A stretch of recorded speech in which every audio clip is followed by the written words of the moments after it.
삶을 이렇게 한번 돌아볼 때 나쁜 일을 한 적이 있는데 아무한테도 안 들키고 정말 아무도 모르게 지금까지 나만 알고 있는 그런 사실이 있습니까? 그런 사실이 있다면 그렇게 안 들킨 게 다행입니까? 불행입니까?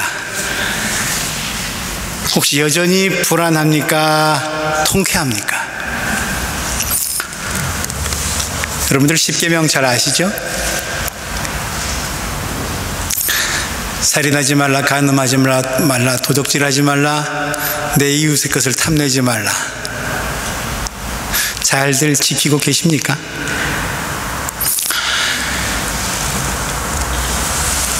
현대생활이 하도 복잡해지니까 하나님께서 11번째 계명을 내리셨습니다.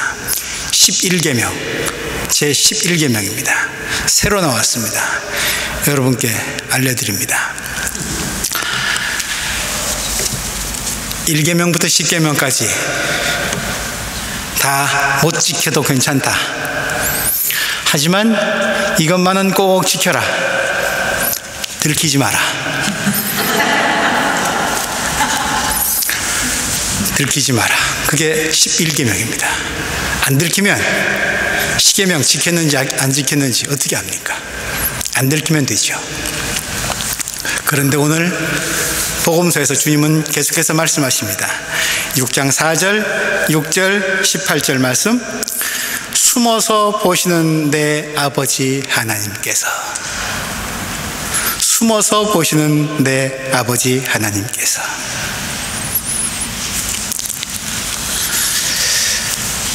잘못한 일이든 잘한 일이든 나쁜 일이든 착한 일이든 사람에게 들키지 않고 혹은 사람들은 모를지라도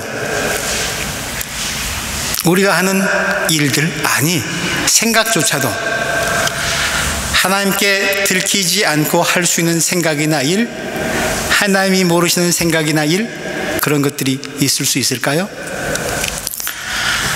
하나님이 24시간 잠시도 쉬지 않고 나의 일거수일투족을 다 지켜보고 계신다.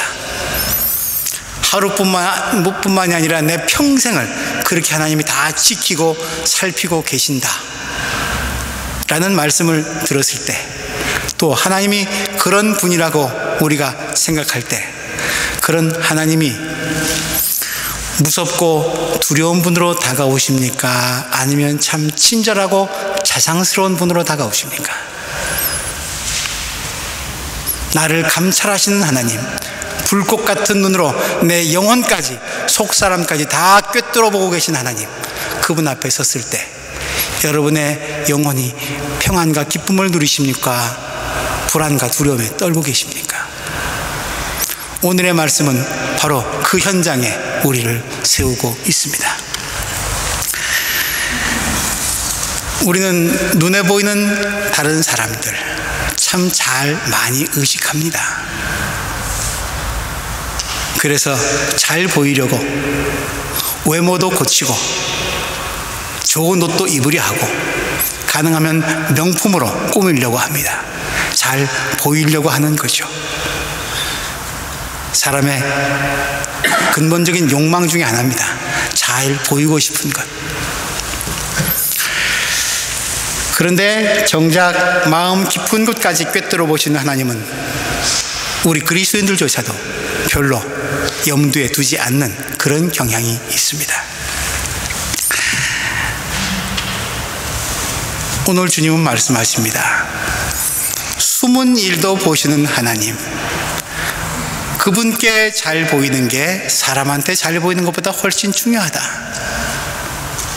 그게 이 땅에서뿐 아니라 영원한 하나님의 나라에 이르기까지 너가 받을 상급을 놓치지 않는 비결이다.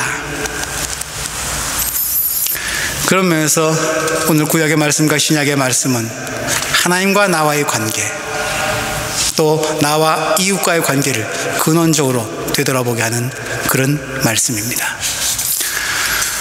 오늘 요엘서 말씀은 이스라엘이 국난에 처해 있을 때입니다. 기근이 들어서 먹을 것이 하나도 없습니다. 메뚜기 떼가 온 나라를 휩쓸고 지나갔습니다. 정치적으로는 강대국이 이스라엘을 쳐들어와서 이제 다 멸망해서 먹힐 지경입니다.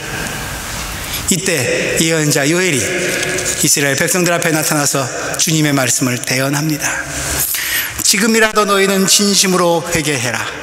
나 주가 말한다. 금식하고 통곡하고 슬퍼하면서 나에게로 돌아오너라. 지금 닥친 위기를 요엘 예언자는 하나님의 심판으로 해석합니다. 완전한 종말에 이르기 전에 어서 하나님께 돌아가라고 촉구합니다. 과거를, 죄를, 부끄러움을 사람한테는 안 들켰을지 모르지만 하나님은 다 이미 알고 계시는 그 부끄러운 부분들을 빨리 하나님께 털어놓고 돌아가라고 말씀합니다. 아니, 하나님이 그렇게 부르신다고 얘기하죠. 그것이 바로 살 길이고 회복되는 길이고 우리가 취해야 할 길이라고 간곡하게 호소하고 있습니다. 13절 말씀, 옷을 찢지 말고 마음을 찢어라. 주 너희 하나님께로 돌아오너라. 주님께서는 은혜롭고 자비로우시고 오래 참으시며 한결같은 사랑을 늘 베푸시고 불쌍히 여기는 마음이 많으셔서 뜻을 돌이켜 재앙을 거두기도 하신다.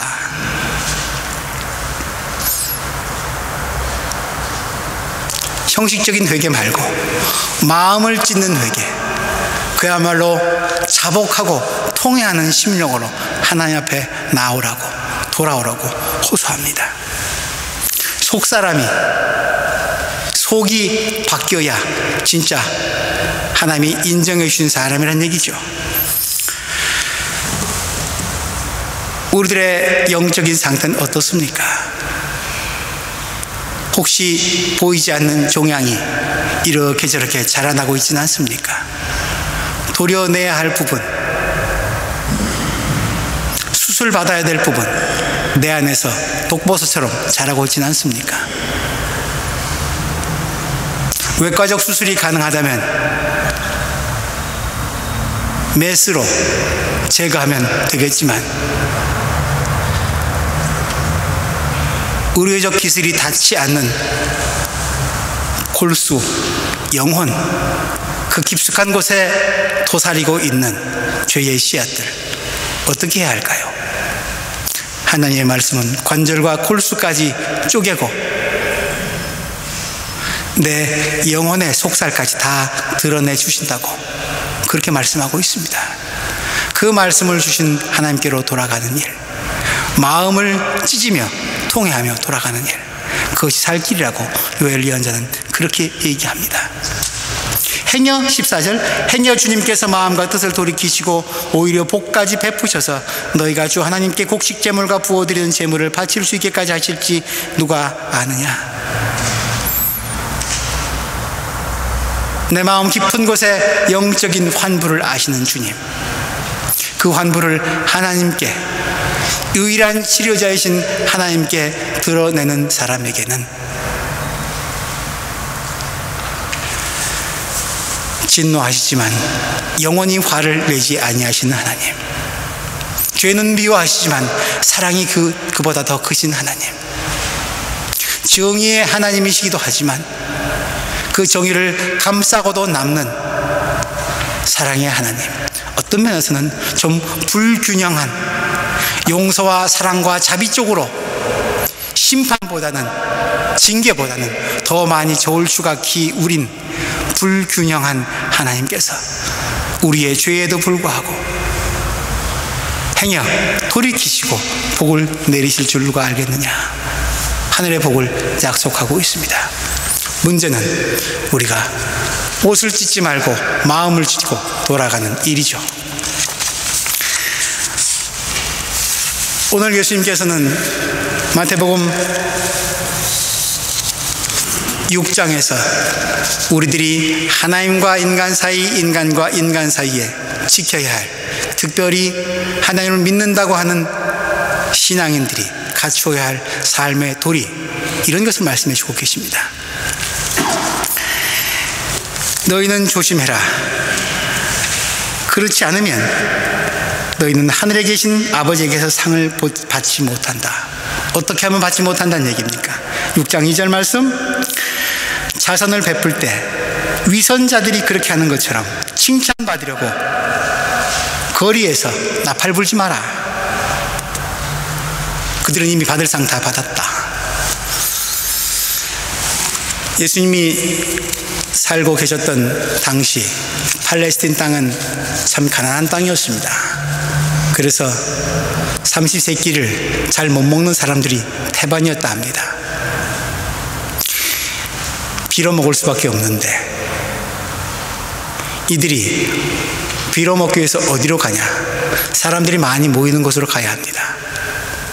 거리나 회당, 바로 그런 곳이죠. 예수님께서 병자들을 고치시고 또 아주 나쁜 삶의 조건에 처한 사람들을 만나신 곳, 바로 그런 곳이었습니다. 사람 많은 곳에 가야 그래도 떡고물에도 떨어지니까 그렇게 그들은 모여들었습니다. 그런데 좀 행색계나 하는 종교인들, 바로 그렇게 거리에서 사람 많이 모이는 곳에서 자선을 베풉니다. 보란듯이. 그게 나팔 분다는 얘기입니다. 주님 말씀하십니다. 그런 사람들 다 이미 받을 상 다 받았다고. 이런 이야기가 전해지고 있습니다. 예수님의 사마리아인의 비유 잘 알고 계실 겁니다. 여리고성 가는 길에, 여리고성에서 예루살렘 가는 길에 강도 만난 이웃을 제대로 이웃 대접하지 않은 그런 제사장과 레위인의 이야기 말입니다. 만일 그 길이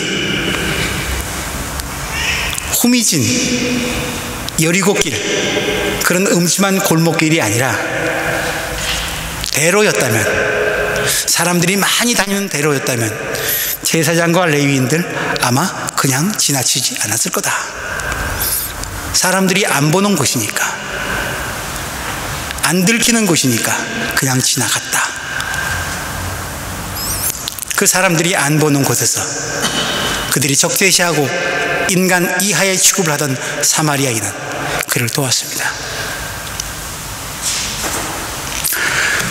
당시 종교인들의 위선을 정난하게 꼬집고 있는, 풍자하고 있는 그런 말씀이라 생각합니다. 아나니아와 삽비라 이야기를 우린 또 알고 있습니다. 그들은 자신들이 재물을 판 돈을, 땅을 판 돈을 교회 앞에 헌금으로 내놓았습니다. 그런데 왜 벌받았습니까? 나름대로 자기 주머니에 다 집어넣어도 그만인데, 헌금했는데 왜 벌받았습니까? 누구한테 보이려고? 사람에게 보이려고. 내 믿음이 이 정도다 의스대려고, 자랑하려고 하다가 은밀히 보시는 하나님께서 하나님 속이는 것 알고 벌 주셨습니다. 주님은 오늘 말씀하십니다. 오른손이 하는 것을 왼손이 모르게 해라. 은밀하게 하는 거죠. 그러면 은밀히 보시는, 숨어서 보시는 하나님께서 갚아주신다는 것이죠. 여러분들 생각해 보십시오. 오른손이 하는 일을 어떻게 왼손이 모를 수 있습니까? 주님 말씀이 이건 조금 좀 비논리적인 것 같습니다. 상식적이지 않아요. 남은 몰라도 내 손인데 오른손이 하는 걸 어떻게 왼손이 모릅니까? 여러분들 식사하실 때 오른손잡이 왼손잡이가 있으시겠습니다만서도 식탁에 앞에 앉아서 오늘 아침은 오른손으로 먹을까 왼손으로 먹을까 고민하시면서 선택해서 식사하시는 분 손 들어보시기 바랍니다. 자연스럽게 먹습니다. 습관된 거죠. 묻지 않고 따지지 않고 깊이 생각하지 아니하고 눈치 보지 아니하고 그저 오른손으로 숟갈 들고 왼손으로 숟갈 들고 자기가 습관화된 대로 생활화된 대로 그렇게 밥을 먹습니다. 자선행위, 남을 돕는 일도 그렇게 되어야 한다라는 말씀으로 들려옵니다. 오른손이 하는 일 왼손이 모르게 해라. 그리스도인들의 남을 위한 배려와 남을 위한 삶, 그리고 남을 돕는 삶은 그렇게 생활화되어야 된다. 좀 다른 말로 한다면 말씀을 삶으로 실천하는, 생활화하는 그런 말씀이라고도 생각이 됩니다. 부모님의 사랑도 그렇지 않습니까? 자신의 자녀들이 1살 때, 2살 때, 3살 때 내가 그 녀석에게 했던 내 사랑의 행동들 다 기억하시는 부모님 계시면 손 들어 보십시오. 기억하지 않습니다. 계산하지 않습니다. 그냥 자연스럽게 갑니다. 새끼를 위한 일이라면 판단하기 이전에 그냥 새끼를 보호하고 그를 위한 일이라면 덥석덥석 성큼성큼 나가고 덥석덥석 집어서 그에게 줍니다. 내 이익을 구하지 않습니다. 계산하지 않는 것, 나팔 불지 않는 것, 따지지 않는 것, 판단하지 않는 것, 자연스럽게 할 수 있는 일, 오른손이 한 일을 왼손이 모를 정도로 어떻게 가능할까? 내 깊은 곳 속에서 우러나오는 자연스러운 마음에서 우러나오는 행위일 때야 그것이 가능합니다.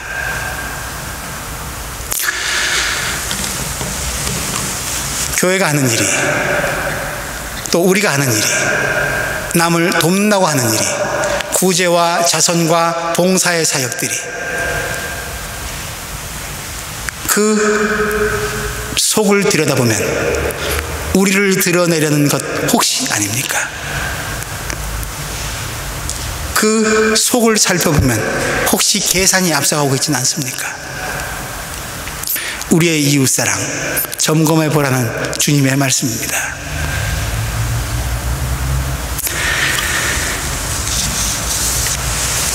마지못해서 하면 괴롭습니다. 한계가 뻔한 거죠. 주님은 자연스러운 선행의 사람 되기를 오늘 우리에게 권고하십니다. 나의 모습을 돌아봅니다. 사람이 보지 않는 곳이기 때문에, 아무에게도 들킬 염려가 없기 때문에 하지 말아야 할 것 한 적은 없습니까? 반대로 사람들이 보니까 마음에도 안 내키지만 계산해서 따져서 판단해서 나에게 이득이 될 것 같으니까 하는 척 행세하진 않았습니까?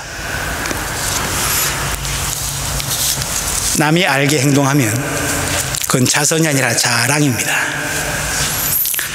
안 하는 것보다 낫지 않냐고 말할 수도 있겠습니다만 예수님의 정신은 그것 아닙니다. 주님 말씀하십니다. 내 자선 행위를 숨겨두어라. 그러면 숨은 일도 보시는 내 아버지께서 너에게 갚아주실 것이다.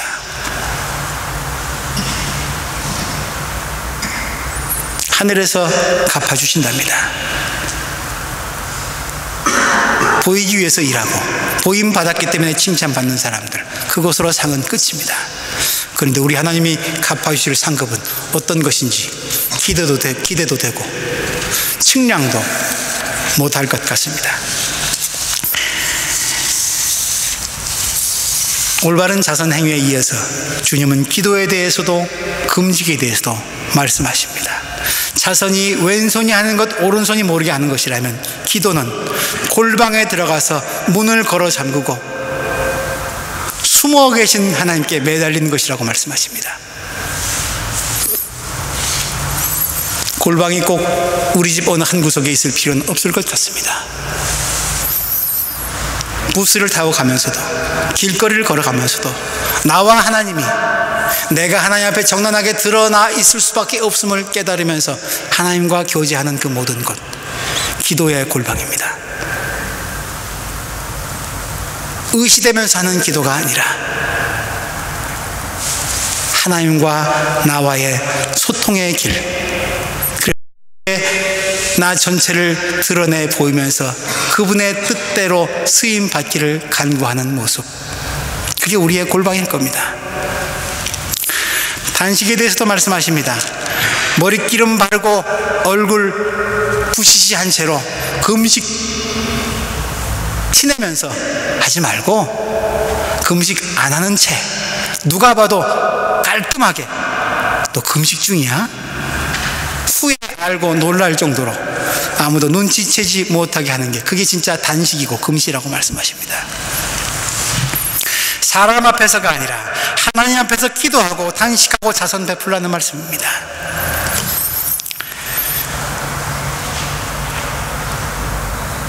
남의 이목 생각하지 말고, 계산해서 돌아올 것 생각하지 말고 거저 주고 잊어먹으라는 겁니다. 가능할까? 그렇게 생각해 봅니다. 우리는 나의 자선 행위, 선한 행위 두고두고 기억합니다. 남이 그것을 안 알아주면 섭섭해합니다. 너 몇 월 며칠 몇 시에 너한테 이렇게 했는데 너 그거 몰라줘. 다 외식하는 사람들이죠. 어떻게 우리가 하나님 앞에 설 수 있을까요? 어떻게 그러면서 죄를 용서해달라고 하나님께 간구할 수 있을까요? 하나님 우리에게 베풀어 주신 사랑을 일일이 다 체크하고 장부에 기록해 놓으셨다면, 그 사랑에 제대로 응답하지 못하고 살았던 나, 어떻게 감히 하나님이 이 시간까지 살려두실 수 있을까요? 사람 눈치 보는 것 아니라 하나님 눈치 보면서 사는 삶, 그것이 오늘을 사는 신앙인들의 모습이고, 특별히 이제 곧 시작될 사순절을 살아가는 사순절의 신앙이라고 생각합니다. 이번 주 수요일부터 사순절이 시작됩니다. 사순절, 렌트라고 하고 랑이라고 하는 고대 앵글로색슨어에서 유래했다고 하는데, 렌츠라고 독일어 말도 있죠. 봄이란, 프리올링과 같은 뜻의 렌즈라고 하는 봄이란 뜻이 있습니다. 그게 사순절입니다.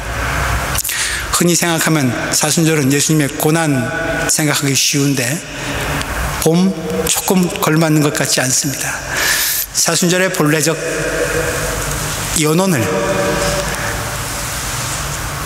따져 올라가 보면 이렇다고 합니다. 본래 사순절은 부활절을 기점으로 해서 부활절날 세례받는 사람들을 위한 기간이었다고 합니다. 부활, 생명이죠. 죽음을 깨뜨리고 일어선 그야말로 새로운 생명이죠. 그날 교회는 세례를 베풉니다. 죄의 껍질을, 어둠의 응시를 벗고 새로 태어난 사람들, 그들에게 세례를 베풉니다. 세례의 의미가 가장 잘 자라나고 있는 교회력 중에 하나죠. 부활절.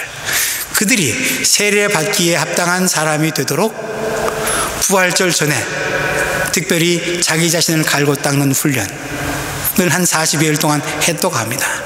그것이 사순절의 유래이고, 그래서 부활절 돌아왔을 때 새 사람이 되는 정말 봄 같은 새로운 계절로 거듭나는 그런 뜻이 사순절에 담겨 있었다고 합니다.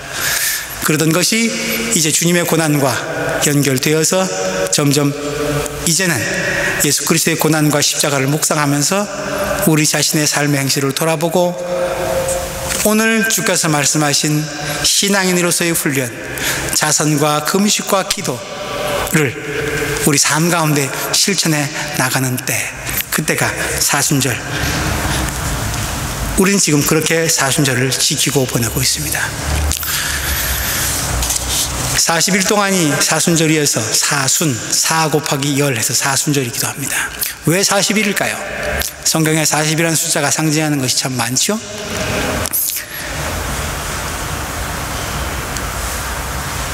출애굽한 이스라엘 백성들이 40년 동안 광야길을 유랑했습니다.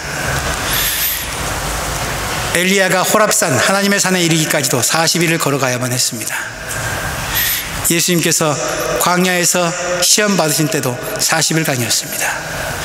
부활하신 주님께서 제자들과 함께 머무시면서 마지막 명령을 내리시고 부활의 권능을 보여주시는 기간 40일 동안이었습니다. 40이라는 특별한 의미가 담겨 있는 이 40, 이 기간 동안에 우리는 주님의 고난을 묵상하면서 오늘 우리가 주께 부름받고 주께 보냄받은 우리가 여기 이 세상에서 어떻게 그리스도의 남은 고난을 삶으로 실천하면서 하나님 나라에 이르는 길을 닦을 수 있을까? 우리의 사순절입니다. 전통적으로 사순절 첫날은 수요일부터 시작하는데 내일 모레 글피가 그날이죠. 애쉬 웬즈데이, 아쉬어 미트복, 제2의 수요일이라고 합니다. 죄를 머리에 뿌리거나 이마에 이렇게 십자송호를 거서 표시를 합니다. 뜻하는 바는 그렇다고 합니다. 죄, 한 줌 죄도 되지 못하는 우리, 흙에서 왔으니 너는 흙으로 돌아갈지어다. 그 말씀을 기억하면서 티끌만도 못한 이 주제가 어떻게 하나님의 사랑을 입으면서 지금까지 살아왔을까? 이 사랑을 계속 덧입으려면 어떻게 살아야 할까? 자기 존재와 존재의 근원과 방향을 물어보라고 그렇게 제2의 수요일이라 명했다고 합니다.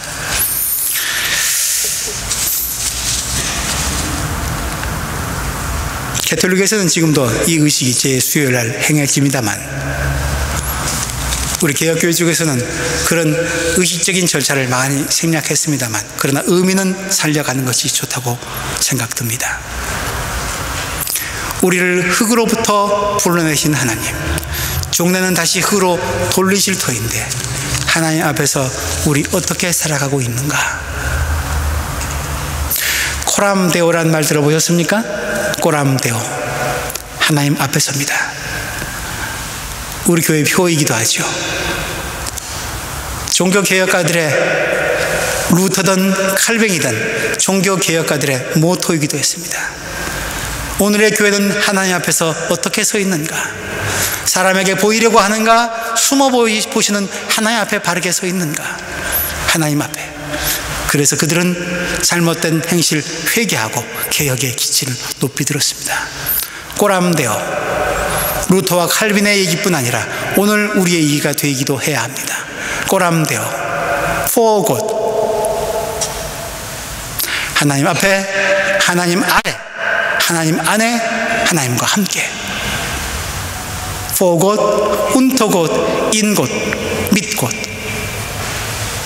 그렇게 하나님과의 관계성을 끊임없이 묻고 지내야 하는데 사순절이기도 합니다.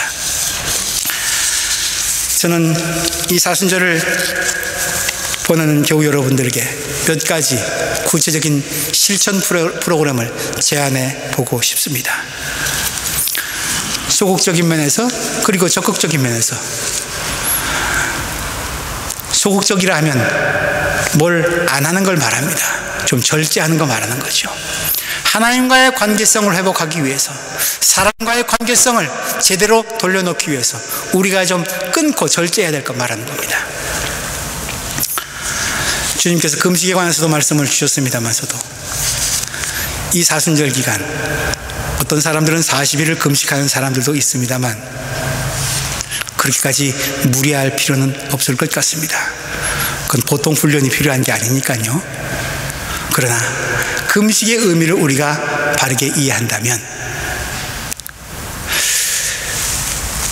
하루에 한 끼쯤 하는 금식 가능할 것 같습니다. 아니면 식사량을 조금씩 줄이는 금식, 절제죠. 밥의 절제죠. 아니면 특별히 내가 좋아하는 음식 덜 먹고 안 먹는 거죠. 육식을 안 한다든가 뭐 그런 것 말하는 겁니다. 나를 한번 좀 다시 돌아보는 겁니다. 흙에서 나온 몸, 원래의 자리로 좀 회복시켜 가는 겁니다. 습관의 절제도 있을 것 같습니다. 술을 즐기시는 분, 담배를 즐기시는 분, 내 오락으로부터 잠깐 절제하고 끊을 필요도 있지 않을까라는 생각 듭니다. 텔레비전 자주 보시는 분, 텔레비전 덜 보기, 안 보기, 그것도 사순절의 훈련 프로그램일 수 있을 것 같습니다. 인터넷 게임 하루도 안 하면 못 견디는 분들, 그 게임 안 하는 것도 절제의 훈련이라 생각합니다. 에너지 절약, 환경오염 줄이는 것 다 사순절, 절제와 금식의 훈련에 다 들어간다고 생각을 합니다. 나아가서 이웃을 위한 일에도 적극적으로는 해당이 되겠죠. 습관뿐 아니라 언어도 절제해 봤으면 좋겠습니다. 우리 언어 습관 바꾸는 것 40일 동안 한번 좀 실험해 봤으면 좋겠습니다. 우리는 참 못나서 낯선 사람들한테는 참 상냥하게 하다가도 나를 잘 아는, 나를 정말 사랑하는 가장 친근한 사람에게는 참 무뚝뚝하게 대합니다. 근데 이 사순절 기간 동안 나를 사랑하는 사람들, 나와 친한 사람들, 내 가족들에게 하루에 한마디 정도 따뜻하게, 상냥하게, 친절한 사랑의 언어 한마디씩 해보시기 바랍니다. 언어뿐 아니라 행동의 절제도 가능할 것 같습니다. 잠 좀 줄이는 일, 쾌락을 좀 멀리하는 일, 자가용 덜 타고 대중교통 이용하거나 걷는 일, 다 절제의 생활입니다. 금식의 생활입니다. 남을 배려하고 남의 입장이 되어보는 행동입니다. 사순절의 실천 신앙이라고 생각합니다. 안 하고 절제하는 것 넘어서서 적극적으로 하는 것까지 고려해 보았으면 좋겠습니다. 우리 주위에 예수님 당시처럼 어렵고 불우하게 사는 이웃들 참 많이 있습니다. 저들을 위해서 할 수 있는 일들, 독일에는 자원봉사 프로그램, 사회봉사 프로그램 참 많은 것 같습니다. 그 봉사 프로그램에 구체적으로 자원해서 참여하는 일, 적극적으로 행하는 사순절입니다. 기도하는 것도 행함입니다. 40일 동안 기도재단 쌓을 계획 한번 잡아보시기 바랍니다. 아침 기도에 참석하시는 것도 그 방법일 수 있을 것 같습니다. 주보를 통해서 사순절 말씀이 계속 제공될 것입니다. 사순절 말씀 묵상하는 것, 육을 위한 밥만 먹지 말고 하나님의 말씀 먹는 것, 그것도 사순절에 적극적으로 행할 수 있는 훈련이라고 생각합니다. 다음 사순절 첫째 주간부터 우리 교회는 특별한 프로그램을 실시합니다. 아마 구역을 통해서 여러분들에게 제공될 것입니다만서도 우리는 전 교우가 함께 성경 전체를 쓰는 일에 동참하기로 결의했습니다. 창세기 1장부터 계시록 22장까지 우리 전 교우들이 나누어서 성경 전체를 릴레이를 이어서 릴레이식으로 쓰는 겁니다. 사순절 첫째 주간부터 시작됩니다. 각 구역을 통해서 여러분들 할당된 몫이 있을 겁니다. 대략 성경 10여 장 이상이 될 것입니다만서도 양으로 따지면 크게 많지는 않습니다.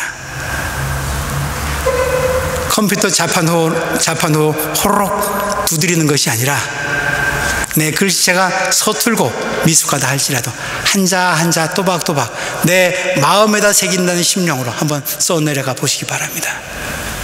그것이 모아져서 성경 한 권이 되면 우린 그것을 재본해서 제단 앞에 드릴 겁니다.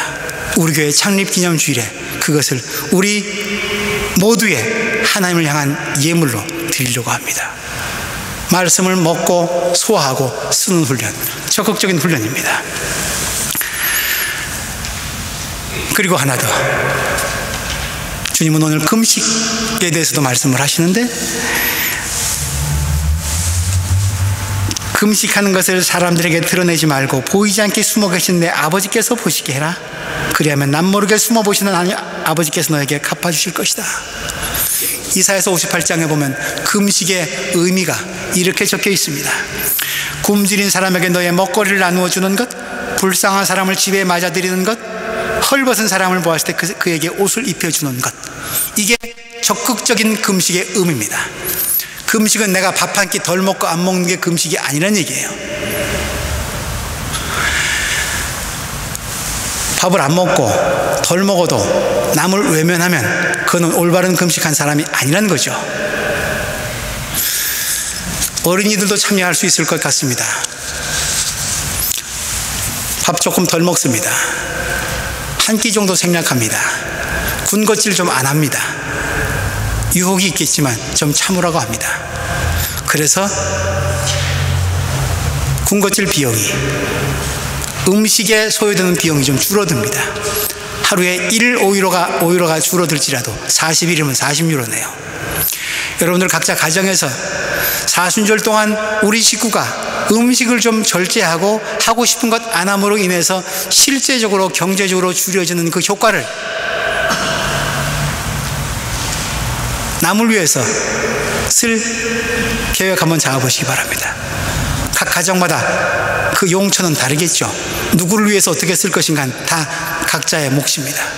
그렇게 계획하셔서 어린이들에게도 이런 프로그램을 알려주신다면 굉장히 좋은 신앙 훈련이 될 것이라 생각합니다. 한 끼 굶었어, 일주일 굶었어요, 40일 굶었어요, 잘했죠 하나님?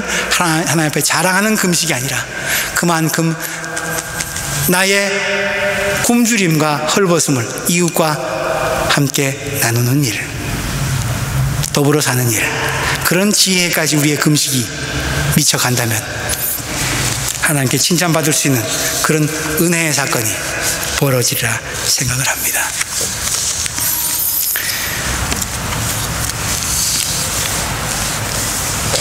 여러분들이 잘 아시는 밀레라고 하는 화가 아시죠? 만종을 그린 화가. 밀레의 얘기를 이 화로 들면서 말씀 마칩니다. 참 가난했다고 합니다. 너무너무 가난해서 여성의 누드화를 그려야만 겨우 먹고 살 수 있었다고 합니다. 근데 그런 재주를 가지고 여자 나체나 그리니까 사람들이 조롱합니다. 밀레가 마음이 상했어요. 자존심이 상했죠. 그 비웃음을 당하고 나서 다시는 누드화 안 그리겠다고 결심했습니다. 누드화를 그리던 붓을 꺾었습니다. 그런데 현실은 현실인지라 그림이 안 팔립니다. 자기가 그리고 싶은 그림을 그리면 사주는 사람이 없습니다. 겨울이 왔는데 난방조차 할 수 없습니다. 먹을 것조차 없습니다. 그때 그의 친구 루소가 찾아왔습니다.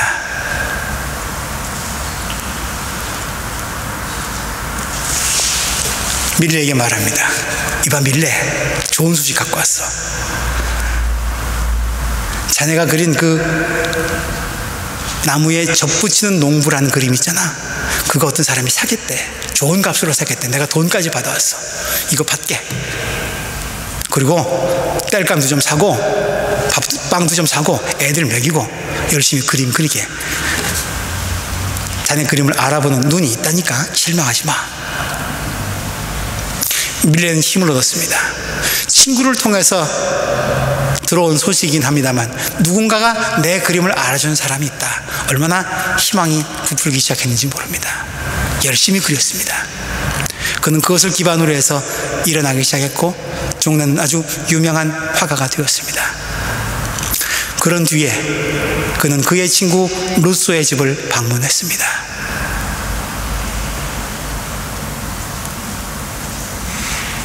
방문을 열고 들어선 순간 벽에 걸려있는 그림을 보고 밀레는 놀랐습니다. 접붙이는 농부의 그림, 루소, 그의 벽 한쪽에 걸려 있었던 겁니다. 그는 남의 이름을 빌어서 친구의 그림을 사주면서 친구가 다시 희망으로 일어설 수 있도록 남모르게 도왔던 거죠. 그리고 밀레가 그를 방문하던 시간 루소는 여전히 똑같은 기도를 드리고 있었다고 합니다. 하나님, 우리 친구 밀레의 재능을 어여삐 봐주셔서 그로 하여금 하나님이 주신 재능을 마음껏 발휘하는 참 멋진 화가 되게 해주옵소서. 그와 우정이 쌓여지기 시작한 이래로 루소는 그 기도를 하루도 끊이지 않았다고 합니다. 감동을 받은 밀레는 루소의 손을 그렸다고 합니다. 기도하는 손이라고 하는 그림입니다. 두 그림을 여러분들께 보여드리고 싶었는데 제가 입수할 수 있는 자료는 다 인터넷 자료밖에 없어서, 근데 인터넷에 그 그림이 다운이 되질 않아요. 다 저작권 보호 때문에. 없습니다만 여러분들 혹시 관심 있으시면 찾아보시기 바랍니다. 루소와 밀레의 이 끈끈한 우정, 보여주는 사랑이 아니라 보이지 않는 사랑, 그러나 더 깊고 넓은 사랑.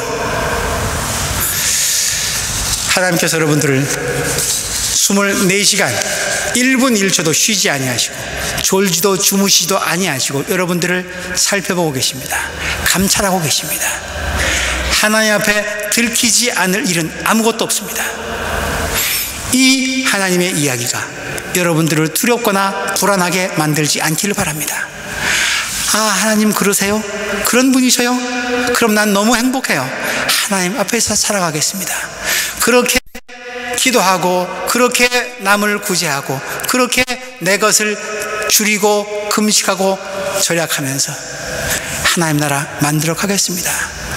내 작은 생각 하나, 말 한마디 하나, 행동 하나하나 하나님 마음에, 눈에 들게 해 주십시오. 어두운 고난과 금식의 사순절이 아니라, 그래서 참 밝고 따뜻한 행복한 사순절이 되기를 주님의 이름으로 기원합니다. 기도합니다. 하나님, 주의 고난을 생각할 때 우리 마음이 많이 아픕니다. 아픈 척만 하지 말게 하시고, 주께서 우리를 위해 사랑을, 몸과 피를 다 쏟아 부으셨듯이 우리도 주님 조금 닮아갈 수 있도록 몸이 움직여가고, 그래서 마음까지 행복한 사순절 되게 하여 주옵소서. 예수 그리스도의 이름으로 기도드립니다.